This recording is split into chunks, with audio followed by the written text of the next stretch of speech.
Hi student pilots, and welcome back to another video. You are watching The Student Pilot. I am highly aware it's been over a year since I've released a video, but we're back and with good news. I've passed my PPL flight test. So it's been a couple of months. I just haven't been able to put a video out, but I finally gotten the time and we're going to be doing a 3-part video series. So today's video is going to be about the marking, sort of the logistics of the flight test.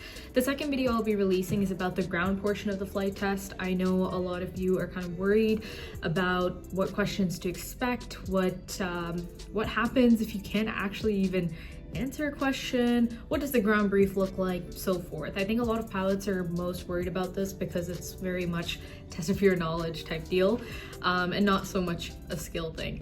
And of course the third video is going to be about the actual air portion of the flight test and what that really looks like. Of course I won't be going through, oh, you need to do a stall and then you need to do slow flight. Like, I won't be going through the order of events, more so some more tips and pieces of advice I have for the air portion. Skill is all on you guys. I know that you guys know your thing. So let's jump into the video for today. So the flight test is marked out of 124 marks, that is 100% of course, or your pass mark is going to be 62 marks, that's 50%. There could be a couple of reasons why you could fail a flight test. So number one is you fail the ground. You're unable to provide sufficient answers on the aircraft systems, the aircraft itself, just emergencies, and of course this means that you are not able to properly control an aircraft if you can't answer about its systems or the aircraft itself.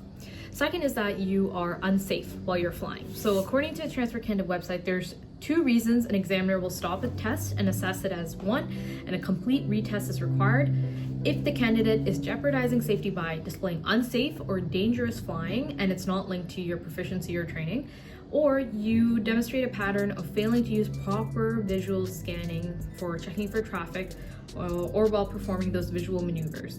So if you fail flight test, it pretty much means that you're being unsafe. You're not using your hazel checks, you haven't done maybe, checking if it's clear way before your steep turn, and all of this is really important on your flight tests. It's redundant, it might seem tedious, but it's pretty crucial when it comes to your flight test. You can also fail your flight test if you have 5 items on your flight test that you have scored a combination of 1s or 2s. Anything more than 5 means that you have effectively failed. But you can also partial your flight test.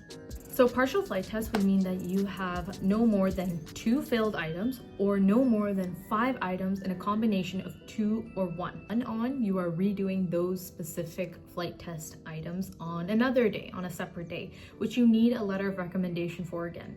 In the occasion that you are unable to do the maneuver according to the standard, so that's graded 2, 3, or 4, and you get a 1 again, you have unfortunately failed the flight test. So it kind of sucks because the partial feels like your entire outcome of your flight test really relies on this one specific maneuver, but especially when you're just testing out that one item and you do practice that a lot, maybe with your instructor, and you come back to it, it's much better. Finally, the TC website actually provides a lot of information on what the pre-test briefing kind of looks like. I definitely recommend giving it a read through. It reminds you that you can always ask questions. You don't need to memorize the sequence of the flight test, who the PIC is, how to transfer control, and really the method of simulating emergencies. It also gives you a lot of tips on flight management, situational awareness, communication, airmanship, and so forth. Some of these are really important, especially when you're doing your flight test, and we can get really caught up in the technical part of flying and give less importance to airmanship, making the passenger comfortable and being thorough when it comes to safety briefings. All of this is really important. Give the website a read through and make notes on what you think you lack in so that you put it into practice as you are leading up to your flight test. And that's all for today's video, guys. Thank you for joining me. I hope that all of you were able to learn something today about the marking of the flight test. If you still have the stamina in you, please join me for the next video, and that's going to be about the ground. A bit more intensive, a bit more in-depth, so definitely buckle in for that. See you there.